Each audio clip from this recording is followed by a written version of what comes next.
esa luz que brilla cuando te veo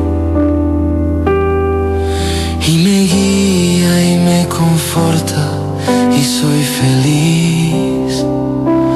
No soy perfecto, solo intento serlo. Buenas noches, América, bienvenidos a todos. Vamos a comenzar como siempre. Hoy tenemos un programa muy especial, un programa dedicado especialmente al padre Carlos Pérez, que vamos a primero consagrarlo a la Virgen. Padre, ¿quiere? Sí. Vamos a consagrar a María de Rosario para este programa, día muy especial, ¿no? Que en el nombre del Padre, del Hijo y del Espíritu Santo, bendita sea tu pureza y eternamente lo sea, pues todo un Dios se recrea en tan graciosa belleza. A ti, celestial princesa, Virgen Sagrada María, yo te ofrezco en este día alma, vida y corazón. Mírame con compasión, no me dejes, Madre mía, morir sin tu santa bendición. Amén.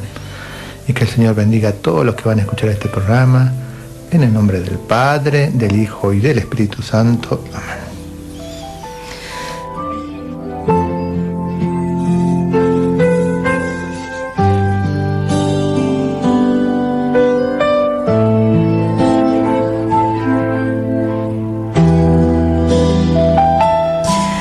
Bueno, como decía recién, ¿no? Y este programa se lo vamos a dedicar al padre Carlos Pérez, que hoy, hace pocas horas, recibimos la noticia de su fallecimiento. Bueno, ya vamos a dedicar un programa completo a él porque se merece un programa desde acá. Bueno, el padre es su hijo espiritual, el padre René, así que hoy todos elevamos una oración por él. Sabemos que fue una persona, un sacerdote, que lo caracterizó la obediencia, la humildad, así que seguramente la Virgen va a interceder, del Rosario de San Nicolás va a interceder por él.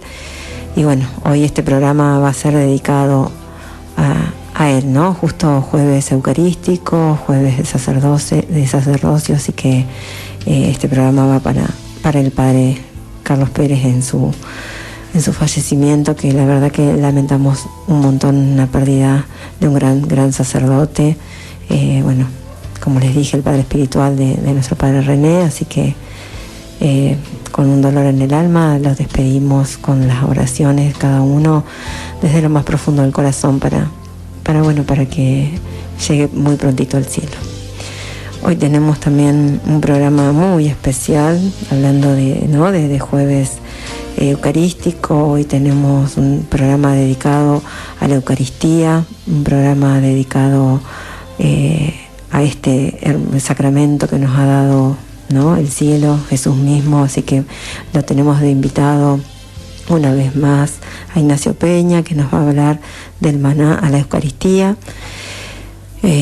las promesas del Antiguo Testamento que se cumplen en el milagro de cada misa, el misterio del pan que bajó del cielo. Hoy tenemos este programa dedicado también a la Eucaristía, al alimento espiritual, dedicado a la fe en sí y sobre todo dedicado al cielo.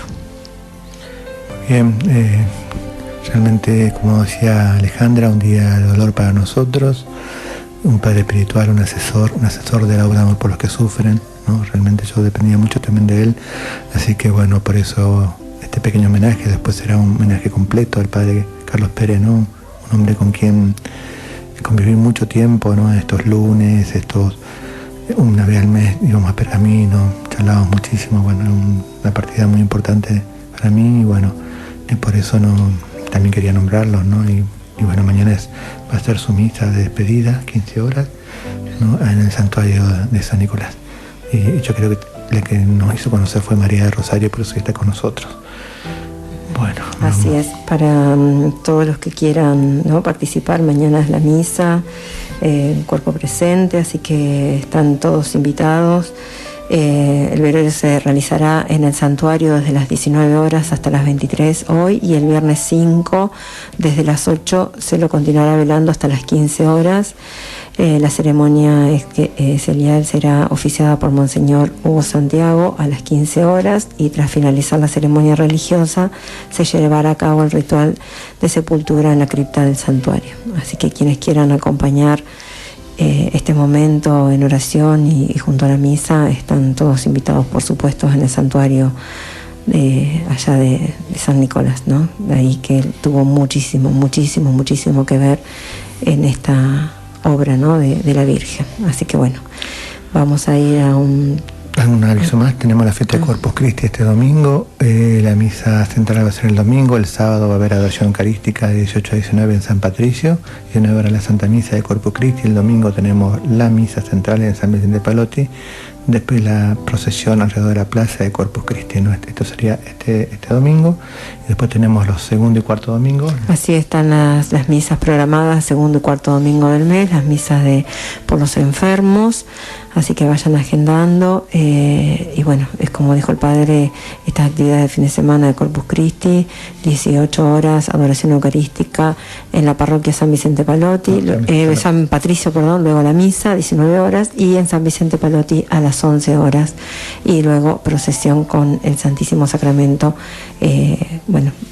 pidiendo, ¿no? que Jesús mismo bendiga por todos los puntos de la ciudad y todos los que se encomiendan a él. También hay misa en Carboni, 17 horas, en la Sagrada Familia de Carboni, y el domingo también me invitaron a celebrar en el Carmelo de Virrey del Pino, también misa por Copper a las 16 horas. Muy bien. Bueno, esos son los avisos. Vamos a ir a un corte y ya vamos a comenzar con este programa que tenemos preparado.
predicando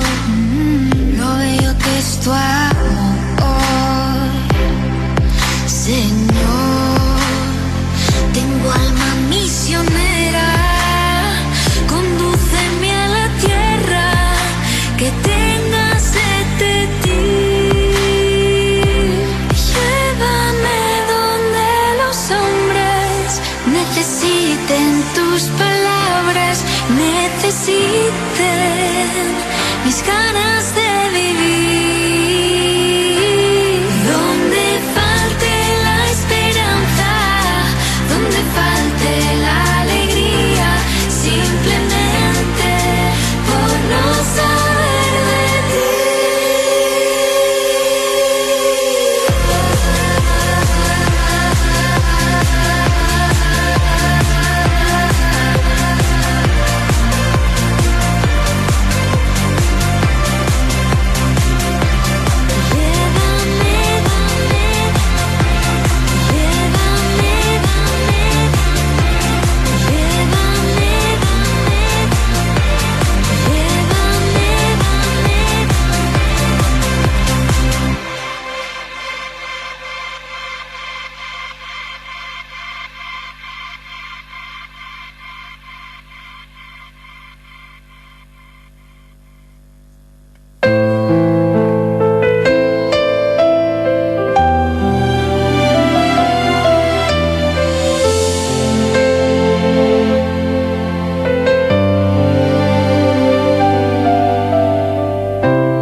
Esa luz que brilla cuando te veo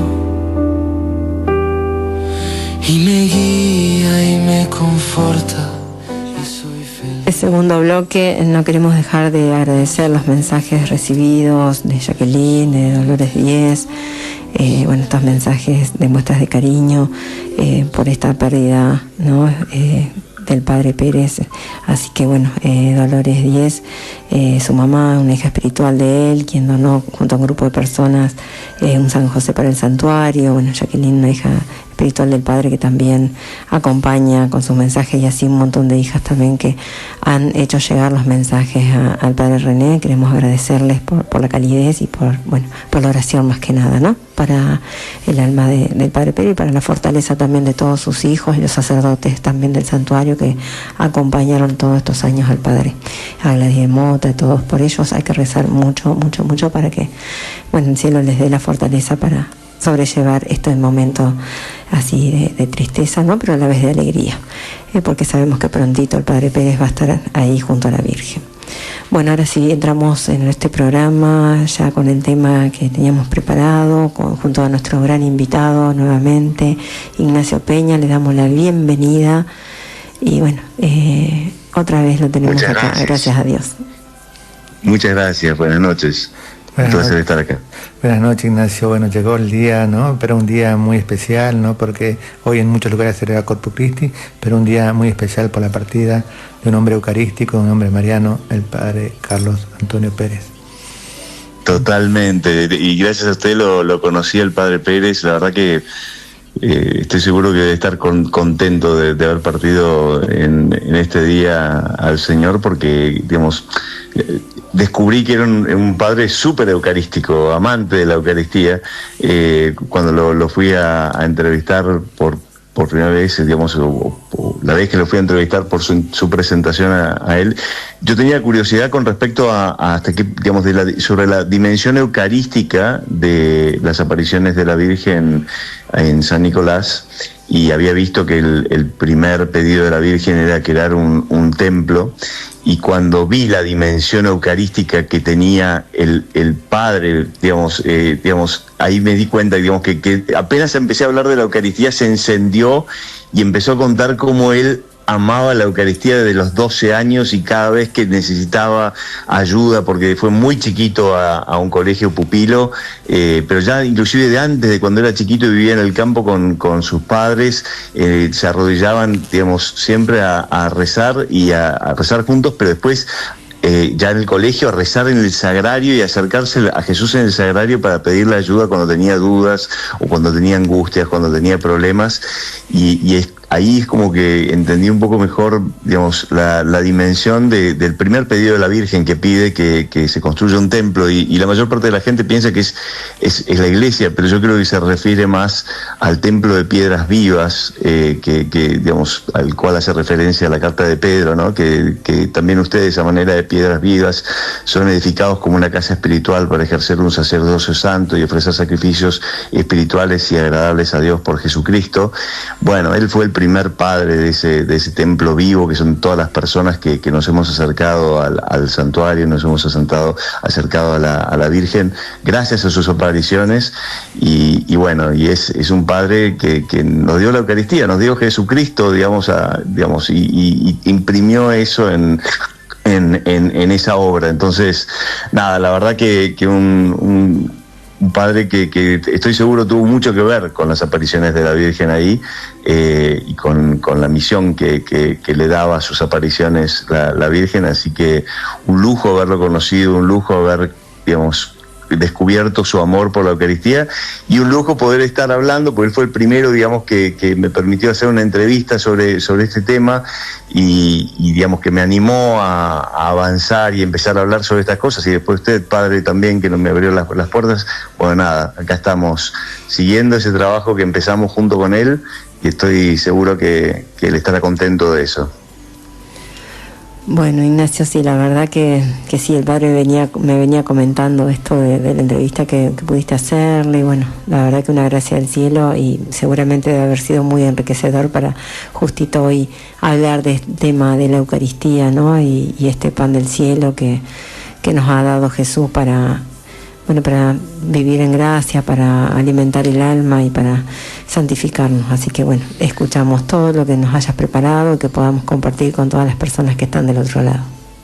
Buenísimo. Sí, hoy vamos a estar hablando sobre la Eucaristía y el maná. ¿Cuál es este vínculo? ¿Qué tiene que ver la Eucaristía con el maná?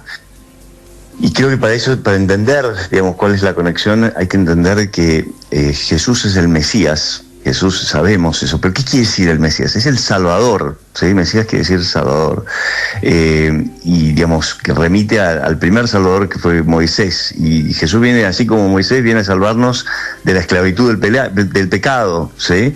Y estableció una nueva alianza, así como Moisés estableció la primera alianza, la antigua alianza. Jesús establece una nueva alianza con la humanidad e inicia un nuevo éxodo, esta vez a una nueva tierra prometida, que es el cielo. La Eucaristía, ¿qué es entonces? Es el nuevo maná, es el alimento bajado del cielo, así como el maná, que nos alimenta en el peregrinaje a esta tierra prometida, solo que es un alimento espiritual, como bien dijiste, es el pan bajado del cielo, y digamos, no busca, bueno, ya vamos a hablar sobre el discurso del pan de vida, pero digamos, no es el alimento que cubre nuestras necesidades mundanas, sino que el alimento que nos da fuerza, que nos da esperanza, que nos da la fuerza espiritual para estar cada vez más cerca de Dios, cada vez más cerca del cielo. Y como vamos a ver, es Jesús mismo el que nos alimenta, digamos, ese pan bajado del cielo que digamos, según Moisés creía, digamos, venía del comienzo de la creación. Es también el fruto del árbol de vida, es Jesús mismo que nos alimenta y nos une a su cuerpo místico. Es el pan sobrenatural que pedimos en cada Padre Nuestro. Digamos, la gente no lo sabe, ya lo vamos a hablar, pero digamos, cuando pedimos el pan nuestro de cada día, estamos pidiendo, en realidad, o deberíamos estar pidiendo ese pan, porque ese es el pan que Jesús dijo que tenemos que pedir y que tenemos que buscar. Pero es importante volver al Antiguo Testamento para entender qué es el maná, ¿sí? Porque no todo el mundo lo sabe. Entonces, vamos a tratar de si queremos entender mejor la Eucaristía, vamos a volver un poquito para atrás y ver qué es el maná. Y ahí, para que remontarse, bueno, digamos, Dios llama a Abraham, lo lleva a ir a la tierra prometida, digamos, establece una alianza con él, digamos, y tenemos toda una historia, digamos, hasta que llegamos a Jacob, que tiene sus 12 hijos, que venden como esclavo a José, que va a Egipto. Digamos, hay una sequía y digamos, José, que tenía un vínculo muy fuerte con Dios, ve esto con anticipación, las vacas gordas, las vacas flacas, y almacena trigo, y después llama, o sea, en realidad recibe a sus hermanos, los perdona, solo que, digamos, la familia de Jacob se establece en Egipto y se quedan ahí, ¿sí? Y eso los termina volviendo esclavos, ¿no? O sea, se alejan de la tierra prometida para el confort de Egipto y terminan volviéndose esclavos, ¿sí? Y esto estamos hablando de 2000 años antes de Cristo. Y entonces, alrededor del 1500, después de más de 400 años, digamos, de estar ahí en Egipto, Dios le dice a Moisés: quiero que traigas a mi pueblo, veo lo que sufren, quiero que los traigas a la tierra prometida para que me rindan culto, ¿sí? Y lo que pasa es que cuando están ¿cómo se llama? En el desierto, básicamente hay un problema, que no tienen, o sea, se escapan de Egipto con una serie de milagros, y cuando están en el desierto dicen: che, al final estamos mejor antes que ahora, porque antes teníamos comida y ahora ya no tenemos esa comida.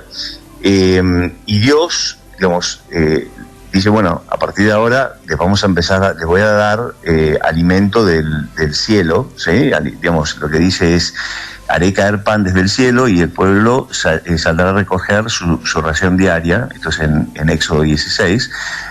Así los pondré a prueba para ver si caminan de acuerdo con mi ley. El 6º día de la semana, cuando preparen lo que hayan juntado, tendrán el doble de lo que recojan cada día. Y un poco después dice: a la hora del crepúsculo ustedes comerán carne y por la tarde se saciarán de pan. Así sabrán que yo, el Señor, soy su Dios. Aquella misma tarde se levantó una bandada de codornices que cubrieron el campamento, y a la mañana siguiente había una capa de rocío alrededor de él. Cuando ésta se disipó, apareció sobre la superficie del desierto una cosa tenue y granulada, fina como la escarcha sobre la tierra. Al verla, los israelitas se preguntaron unos a otros: ¿qué es esto? Porque no sabían lo que era. Y digamos, Moisés les explicó: este es el pan que el Señor les ha dado como alimento. ¿Qué es esto? Es maná en hebreo. Y por eso lo llamaron maná, porque es tipo: ¿qué es este alimento milagroso que estamos encontrando? ¿Sí? Y era milagroso de varias maneras. Era milagroso porque era, digamos, básicamente se podía y tenía gusanos si querían almacenar de más. Al mismo tiempo podían tener todo lo que necesitaban, y cuando llegaba el sábado tenían el doble de la ración diaria, y ahí no había problema. Había una cantidad de cosas que no eran naturales, claramente no eran naturales, eran básicamente un pan milagroso que era signo de la providencia de Dios. Digamos, si recordamos en el Deuteronomio, ya recordando, digamos, recordando este hecho, digamos, dice: te afligió y te hizo sentir hambre, pero te dio de comer el maná, ese alimento que ni tú ni tus padres conocían, para enseñarte que el hombre no solo vive de pan, sino de todo lo que sale de la boca del Señor. Entonces, básicamente es un pan que sale de Dios, es un pan que nos alimenta y que nos recuerda que no sobrevivimos por nuestro sustento, es Él el que nos está sosteniendo. Y esto es lo que después Jesús le recuerda al diablo cuando el diablo le ofrece el pan. Dice, digamos, le recuerda esta escritura, ¿no? Que no vivimos solamente de pan, sino de todo lo que sale de la boca del Señor. Y era sagrado. De hecho, era preservado en el tabernáculo. Digamos, Moisés le ordena a Aarón que tome un recipiente y lo coloque delante del Señor, en el lugar más sagrado del tabernáculo, donde estaba la presencia de Dios, a fin de conservarlo para las generaciones futuras. Entonces Aarón hizo un recipiente con la cantidad que el Señor había ordenado a Moisés, y lo depositó delante del arca del testimonio, a fin de que se conservara. O sea que no era simplemente alimento, era algo que era bajado del cielo, era sagrado. En Hebreos también decía, digamos, en Hebreos 9 dice: allí estaban el altar de oro para los perfumes y el arca de la alianza, toda recubierta de oro, en la cual había un cofre de oro con el maná, la vara de Aarón que había florecido y las tablas de la alianza. O sea, súper sagrado, súper sagrado. ¿Y por qué? Porque, digamos, ¿qué significado tenía eso? Digamos, el tabernáculo era percibido, digamos, tenía la presencia de Dios y era percibido como la casa de Dios, pero que era un reflejo de algo que estaba en el cielo, ¿ok? Por eso, digamos, y que remitía al paraíso. O sea que era la presencia de Dios en la tierra, pero que replicaba un templo que estaba en el cielo, ¿sí? Y que tenía esa presencia, ese maná. Entonces, digamos, cuando se pone al maná ahí, se está diciendo, esto es parte de lo que está, de ese templo que está en el cielo. La vuelta pasada hablamos del árbol de la vida y hablamos como la vara de Aarón, de alguna forma habla de ese árbol de la vida que brota nuevamente a pesar de estar muerto, como la cruz, ¿no? Y también era pan de ángeles, era visto como pan de ángeles. En el Salmo 78 dice: entonces mandó a las nubes en lo alto y abrió las compuertas del cielo, hizo llover sobre ellos el maná, les dio como alimento un trigo celestial, todos comieron un pan de ángeles, les dio comida hasta saciarlos. Y después en Sabiduría 16 dice: en lugar de esto, nutriste a tu pueblo con un alimento de ángeles sin que ellos se fatigaran. Les enviaste desde el cielo un pan ya preparado, capaz de brindar todas las delicias y adaptado a todos los gustos. Y el sustento que les dabas manifestaba tu dulzura hacia tus hijos, porque adaptándose al gusto del que lo comía se transformaba según el deseo de cada uno. Y era preexistente en el Mishnah, digamos, cuando se ven así, cuáles eran las creencias de los judíos en la época que llega Jesús. Podemos ver algunos textos antiguos de los judíos que no son bíblicos, pero que sí son relevantes, reflejaban las creencias de ellos. En el Mishnah, por ejemplo, decía que el maná eran las 10 cosas creadas antes del sábado. Y en el Targum, Moisés dice que les traen el pan del cielo que fue reservado desde el comienzo. O sea que, digamos, no estamos hablando de un pan cualquiera, ¿sí? Es un alimento perfecto, es una vuelta al paraíso, es algo que está en el cielo. Y tenía gusto de miel, que era señal de la tierra prometida. En Éxodo 16 dice: la casa de Israel llamó maná a ese alimento. Era blanco como la semilla de cilantro y tenía un gusto semejante al de las tortas amasadas con miel.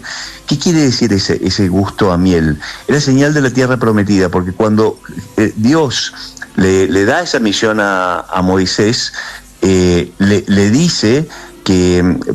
por eso he bajado a librarlo del poder de los egipcios y hacerlo subir desde aquel país a una tierra fértil y espaciosa, a una tierra que emana leche y miel, al país de los cananeos, los hititas, los amorreos, los pericitas, los givitas y los jebuseos. O sea, le está diciendo hacia dónde van, y está diciendo que es una tierra de miel, ¿sí? De la cual brota la miel. Bueno, ya tenemos un gusto de lo que va a venir. Y esta idea de que va a venir algo nuevo es algo que se reitera cuando Moisés, antes de morir, anticipa que el pueblo judío iba a pifiarla, iba a quebrar la alianza, y que va a haber un nuevo Mesías y un nuevo Éxodo. Esto lo dice en Deuteronomio 18, dice: el Señor, tu Dios, te suscitará un profeta como yo, lo hará surgir de entre ustedes, de entre tus hermanos, y es a él a quien escucharán. Suscitaré entre sus hermanos un profeta semejante a ti, pondré mis palabras en su boca, y él dirá todo lo que yo le ordene. Al que no escuche mis palabras, las que este profeta pronuncie en mi nombre, yo mismo le pediré cuenta. Entonces él anuncia que va a haber un nuevo Mesías, y después, también vemos en otros textos judíos que había también la expectativa de un nuevo maná. Por ejemplo, en el Baruj, en el Apocalipsis judío, decía que el Mesías comenzará a ser revelado y el tesoro del maná bajará nuevamente del cielo. Había varios textos que decían que iba a haber un nuevo maná. Y los profetas anunciaban también una nueva alianza. Jeremías, Ezequiel, Isaías, Oseas, todos anunciaban que iba a haber una nueva alianza, porque veían que, el pueblo judío había quebrado la alianza y, la estaba pisando por todos lados. Decía, pero va a haber un Mesías, va a haber un Salvador y va a haber una nueva alianza que además va a tener proyección para el mundo entero. Jesús es ese Mesías prometido. Pensemos en el río Jordán. ¿Dónde termina el Éxodo? Termina en el río Jordán. ¿Quién cruza el río Jordán entrando en la tierra prometida? Josué. El nombre de Josué en hebreo son las mismas letras, es el mismo nombre de Jesús. Ok, ¿dónde empieza su vida pública Jesús? En el río Jordán, ¿sí? En el mismo lugar donde Josué pasa con los judíos entrando en la tierra prometida, Jesús inicia su vida pública con el bautismo. ¿Y qué es lo que pasa en ese momento? Se abre el cielo, anunciando a dónde apunta ese nuevo éxodo. Entonces, ahí hay varios elementos, pero pensemos también en la transubstanciación, cuando Jesús se acerca ya a su pasión, va a una montaña y aparece ¿quién? Digamos, aparece Moisés, que representa la ley en la visión de los judíos y es el primer Mesías, y aparece Elías, que además va al cielo, ¿sí? ¿Y sobre qué hablan? Sobre el nuevo éxodo. O sea que está clarísimo, digamos, de que había una expectativa de un nuevo éxodo y Jesús estaba ahí haciendo un nuevo éxodo. Jesús es, digamos, es el cumplimiento, digamos, es el Mesías prometido, y digamos, Moisés es simplemente una figura que anticipa lo que va a ser Jesús. Y hay cantidad de paralelos entre Jesús y Moisés. Y bueno, después Jesús también, digamos, después de hacer el milagro de la multiplicación de los panes, digamos, cruza Cafarnaún, lo siguen los judíos y cuando se lo encuentran, digamos, Jesús le dice: ustedes me están siguiendo porque quieren el pan, pero digamos, no es para eso que, digamos, les dice: les aseguro que ustedes me buscan no porque vieron signos, sino porque han comido pan hasta saciarse. Trabajen no por el alimento perecedero, sino por el que permanece hasta la vida eterna. Bueno, ahí ya nos está diciendo claramente, el Padre Nuestro está hablando, digamos, no está hablando del pan de cada día de saciarse, estamos hablando del alimento perecedero, no del alimento perecedero, sino del que permanece hasta la vida eterna. Y después él dice que es él, ¿sí?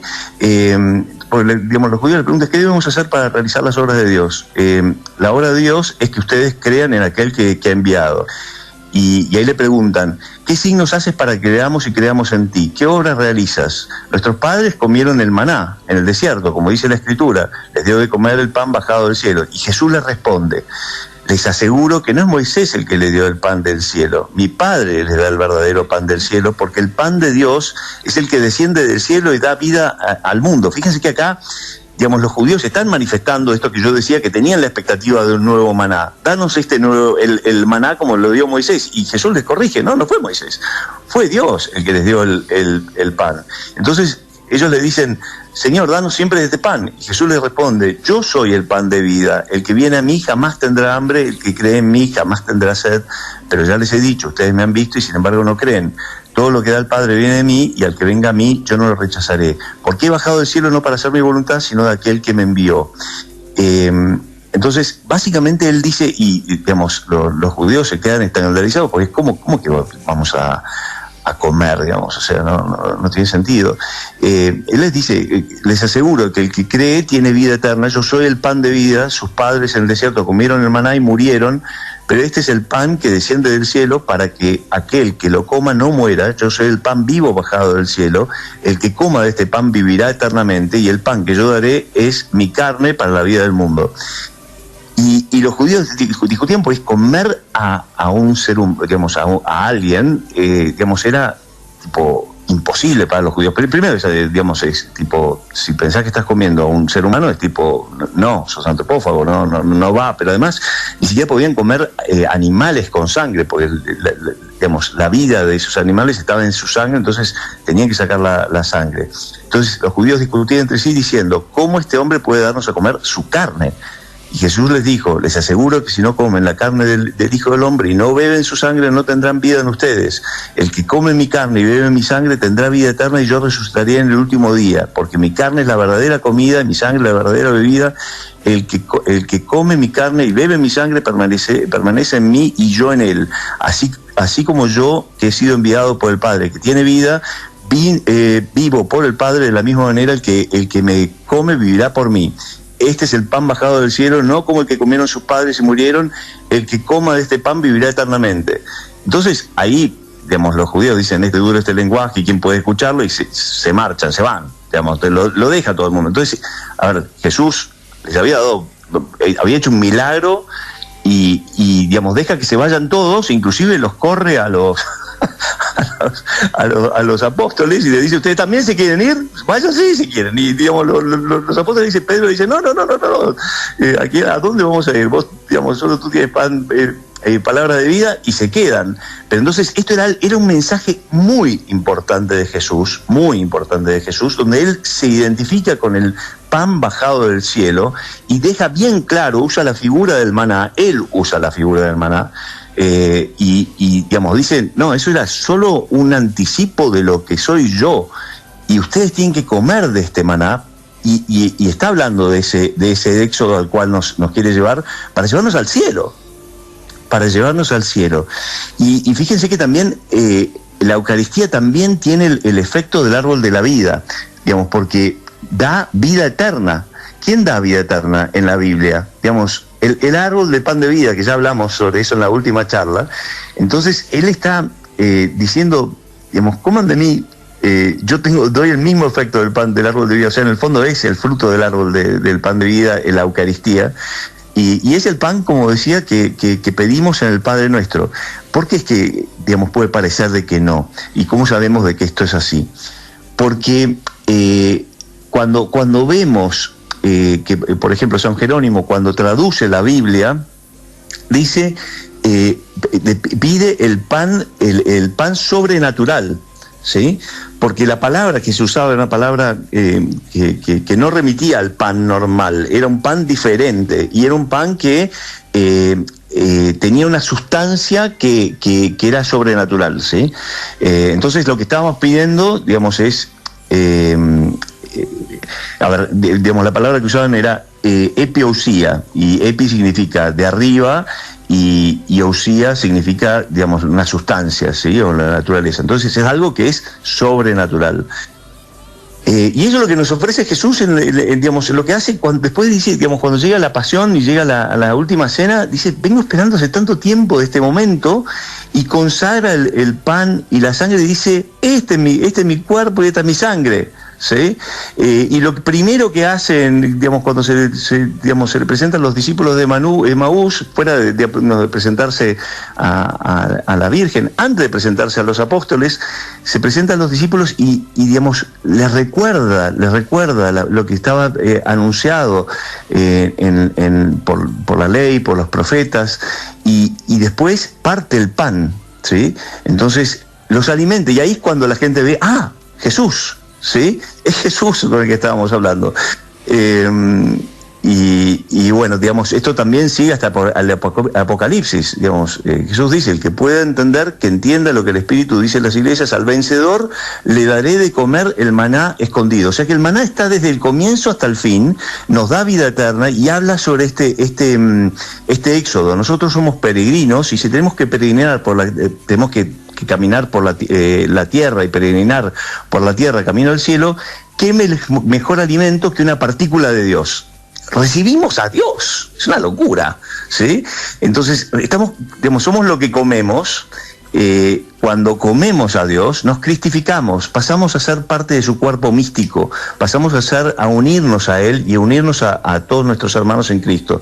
Y esto es lo que veían los santos como San Ambrosio de Milán, que decía, el cuerpo de Cristo, que es sudador, es superior al maná del cielo, la verdad es siempre superior a la figura, la luz es más que las sombras, y lo que es figura ya fue tan grande que Dios hizo llover maná del desierto para saciar a su pueblo, cuánto más grande no es la realidad del cuerpo de Cristo, que es el verdadero pan del cielo. O San Agustín, que decía, los judíos con el maná y los cristianos con la Eucaristía recibieron sacramentos, aunque diferentes en su apariencia visible. Aquellos que recibieron el maná recibieron solo una figura, mientras que quienes reciben la Eucaristía reciben la realidad en verdad. El signo es visible, pan y vino, pero la realidad y la fuerza que sostiene son invisibles. San Juan Crisóstomo decía, todos padres de la Iglesia, ¿no? Digamos, cuando los oyentes de Jesús le recordaron el maná y que comieron sus padres, Jesús les mostró que todas aquellas cosas eran tipo y sombra, y que la realidad misma está ahora presente ante ellos. Los padres que comieron el maná murieron, pero los creyentes que comen el pan de Cristo son dignos de cosas mucho más grandes. Si Dios pudo sustentar a los israelitas durante 40 años, mucho más podrá hacerlo ahora después de la venida de Cristo. Y así, digamos, muchos otros santos, podríamos citar a Orígenes, a San Cirilo de Jerusalén, pero también podemos citar a Santa Catalina de Siena, en su libro de la Misericordia, que es revelado, son revelaciones de Dios. ¿sí? Dios le dice: qué agradable me es el alma que ora con fe y en la abundancia de mi caridad. Esta caridad que se os ha hecho visible por la sangre de mi unigénito Hijo. Esta sangre embriaga el alma y la viste de fuego de la caridad divina. Recibe el alma el manjar del sacramento, el cuerpo y la sangre de mi Hijo, a través del cuerpo místico de la Santa Iglesia. La Iglesia es la posada que estaba sobre el puente para proporcionar alimento y confortar a los caminantes y peregrinos que pasaban siguiendo la doctrina de mi verdad, para que no desfallezcan por su debilidad. Este manjar da mayor o menor fuerza según el deseo del que lo toma, tanto si se recibe sacramentalmente como espiritualmente. ¿Qué está diciendo con esto? ¿Qué es ese puente que le está diciendo? El puente es Cristo. El puente es lo que une nuestra vida miserable con el cielo, ¿sí?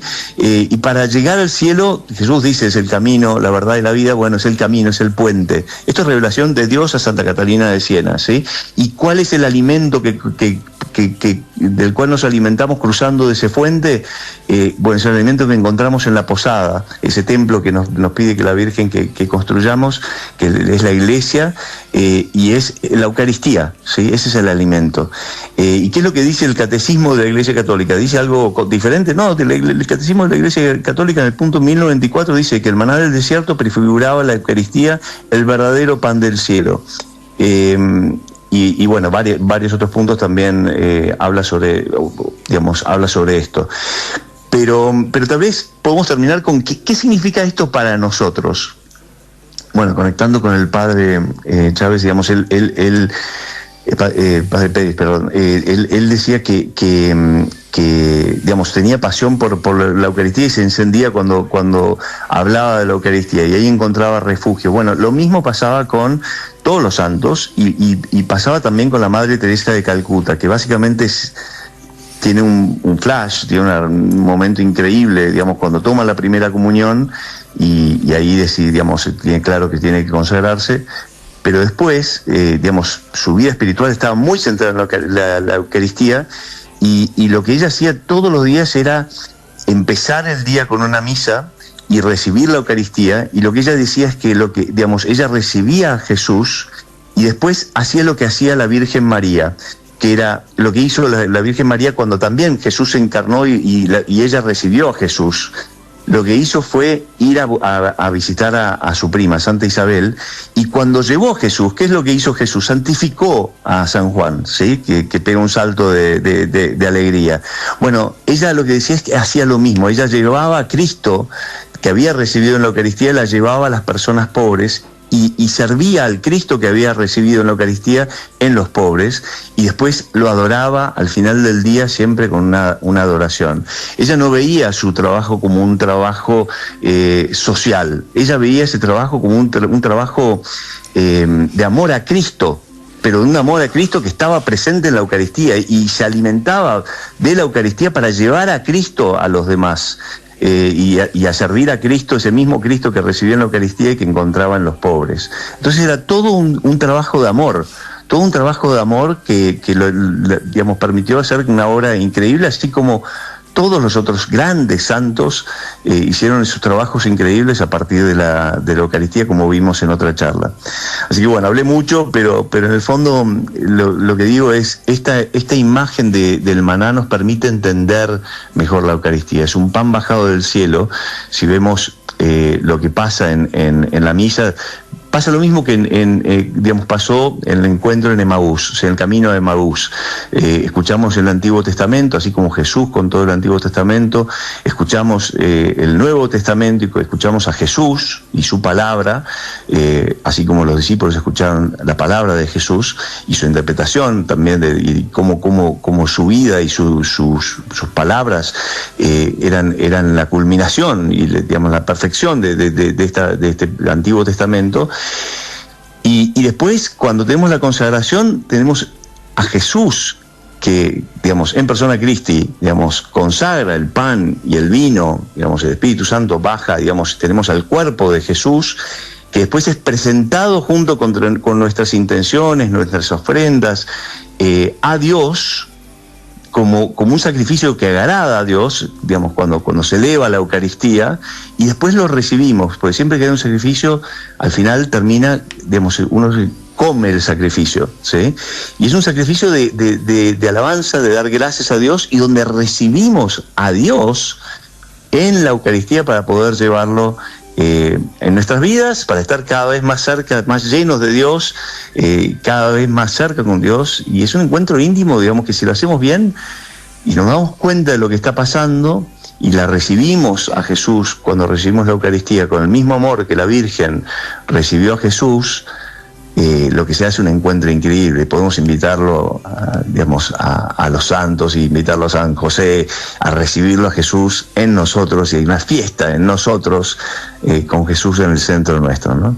Así que, bueno, lo que digo es, este maná que Dios dio en el primer éxodo, en el éxodo a los judíos, es el maná que nos está dando todos los días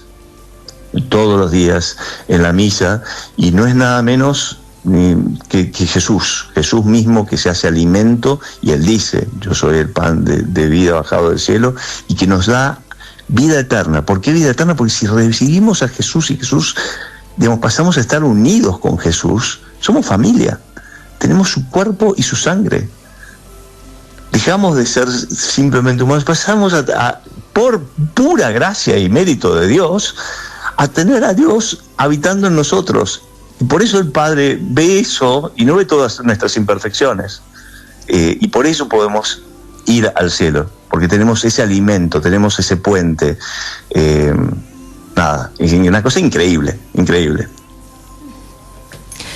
Hermoso, Ignacio, todo lo que has contado. La verdad que, es una reflexión muy espiritual, ¿no? Y mientras vos hablabas, yo pensaba, ¿no?, cómo los santos aprovechan este pan espiritual, cómo los santos han demostrado con muchas de sus obras el amor a la Eucaristía. San Juan Pablo II ha dedicado encíclicas y todo sobre conferencias sobre la Eucaristía como pilar fundamental de la Iglesia. Él pasaba horas, creo que 4 o 5 horas en adoración, y decía que era Jesús mismo quien inspiraba toda la obra que él estaba haciendo, todo lo que llevaba adelante.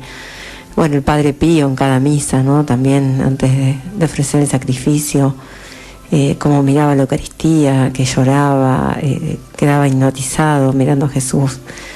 Y tantos santos, ¿no?, que han aprovechado bien este pan bajado del cielo que nos ha dado el mismo Jesús, y que Totalmente, y por eso cuando lo recibimos a Jesús en la Eucaristía con amor, Dios nos dice, que la fuerza que vamos a recibir es tan grande como nuestro apetito, nuestro deseo, nuestra fe. Entonces se forma una especie de círculo virtuoso donde vamos recibiendo cada vez más y cada vez más regalos. O sea, es increíble, las experiencias que podemos tener recibiendo la Eucaristía. Las cosas que pasan son increíbles. Y eso después se va, Jesús no se queda ahí, después se va manifestando. Los santos hacen grandes cosas porque Jesús, se convierten en instrumentos de Jesús, y esa es la invitación, ser instrumentos de Jesús, y ahí Jesús opera a través de nosotros, habita en nosotros, opera a través de nosotros, nos protege de todos los ataques que podemos tener en esta vida también, nos protege, es la única protección que podemos tener, el corazón de Jesús, el corazón de María, nos podemos refugiar en su corazón. La Eucaristía es el corazón de Jesús, pero de una forma más amplia, en la medida que nos protegemos, nos protegemos y nos ponemos, adentramos en el corazón de Jesús, estamos protegidos, porque, el diablo no llega ahí, no hay mal que llegue ahí. Si estamos solos y alejados del corazón de Jesús, hoy es Corpus Christi, en la medida que estamos alejados del cuerpo de Jesús, del corazón de Jesús, que la Eucaristía es el corazón de Jesús, nos da su centro, nos da todo. Cuando dice, cuando vemos en los milagros eucarísticos, que es tejido del corazón, nos está diciendo: te estoy dando el centro de mi esencia, te estoy dando lo más profundo de mi ser. Bueno, eso nos lo está dando a nosotros. Claramente eso nos transforma, claramente eso nos permite ser vehículos, instrumentos de Él, y Él opera, a partir de ahí empieza a operar como operó también a través de la Virgen, y estamos protegidos también por el corazón de la Virgen, porque obviamente la Virgen está íntimamente vinculada con Jesús, digamos, existencialmente, digo, son dos corazones que están unidos. Entonces, si recibimos el corazón de Jesús, recibimos el corazón de María también, ella acompaña junto. Nada, increíble. Y eso va generando ese proceso de santidad, donde, como dice San Pablo, digamos, que él dice, ya no soy yo más, sino que es Jesús a través mío, digamos, nos vamos vaciando de nosotros mismos, porque nos damos cuenta de nuestra miseria, y vamos viendo, disfrutando la maravilla de ver a Jesús haciendo cosas alrededor nuestro, donde nosotros no tenemos ningún mérito, pero tenemos el lujo de ver las cosas que Él hace cuando lo dejamos operar a través nuestro, cuando le damos espacio en nuestras vidas. Muy lindo lo tuyo, Ignacio, realmente en un día tan providencial, porque en muchos países se celebra Corpus Christi, ¿no? Que hables de la Eucaristía. Yo estoy en la gracia, estaba en Toledo, en un día como hoy, ¿no? Que es una fiesta hermosa, teniendo presente el cuerpo de Cristo, ¿no? Y estaba la gracia de tener el anciano, seguramente que ha estado el anciano vos también, pero qué día especial para hablar de la Eucaristía, Ignacio, ¿eh? Sí, totalmente, y sobre todo con el recuerdo del Padre Pérez, que digamos, estoy seguro que está feliz de ver, digamos, que no se lo llevan en cualquier día, estoy seguro que esas apariciones tienen mucho que ver con él, hoy, digamos, si no es básicamente por él, por ese amor que tuvo, y justamente cuando decimos estos milagros que hace Jesús y que uno puede ver alrededor nuestro, estoy seguro que el Padre Pérez fue vehículo de ese, digamos, posibilitó también esa no es casualidad que era el confesor de la vidente, no es casualidad que él haya sido el primer párroco o rector del santuario de la Virgen. Es también un reconocimiento que Dios le da, y una oportunidad, una satisfacción que él le da por todo el amor que seguro que el Padre Pérez le fue dando a Jesús en la Eucaristía, porque Jesús responde, nunca se deja ganar en generosidad o en amor, responde multiplicando el amor que le damos, y creo que esa aparición tiene que ver con eso. Entonces, la verdad que lindísimo poder estar hablando con usted y recordándolo con cariño al Padre Pérez, digamos, en este día, ¿no? Y centrados aparte en la Eucaristía, que es el cuerpo de Cristo, que es el corazón de Jesús. Ya podemos hablar otro día sobre el corazón de Jesús, porque es el corazón de Jesús, que Él nos da en cada misa. Escucha, justo yo me acordaba de vos cuando le hiciste un videíto, un reportaje al Padre Pérez, qué lindo eso, ¿no? Creo que es uno de los últimos videos que se hizo para él. Realmente qué gracia, digamos, justo de la Eucaristía, me acuerdo, ¿no, Ignacio?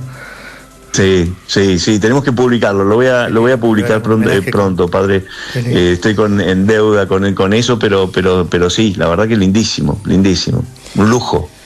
Bueno, Ignacio, sí, estamos con el padre charlando para hacer un homenaje, ¿no?, al Padre Pérez, y que nos gustaría también compartir esa entrevista como parte del homenaje desde acá, desde este programa, y bueno, va a ser bienvenido todo el material que podamos tener para poder compartir con tantas personas que nos escuchan y que han conocido al Padre Pérez, y las personas que no lo han conocido. Así que con todo gusto pueden usarlo, digamos, creo que el padre ya tiene el material, digamos, el audio que, digamos, él pidió que no lo filmáramos, no sé por qué, pero lo respeté, entonces solo grabado, pero el padre ya tiene esa grabación y pueden usarla libremente, digamos, por favor, con total libertad, y feliz de ayudar en lo que sea, pero también después voy a publicarla completa en algún momento para que quede ese regalo que nos hizo, ¿no? Bueno, Ignacio, te despedimos, muchísimas gracias, y bueno, ya estamos con el tiempo justo para ir cerrando el programa, así que un abrazo y muchas bendiciones. Gracias, un abrazo. Gracias, Ignacio, gracias por todo. Gracias a ustedes. Bueno, vamos terminando ya este programa eucarístico en un día tan especial. Es verdad que se celebra Corpus Christi en muchos países. Yo estuve en Toledo, como decía, y bueno, hoy un día tan especial a partir del Padre Pérez, que justamente ayer era su ordenación sacerdotal, ¿no? Vamos a la bendición. El Señor esté con ustedes y con tu espíritu. La bendición de Dios Todopoderoso, Padre, Hijo, Espíritu Santo, descienda sobre ustedes y permanezca para siempre. Amén.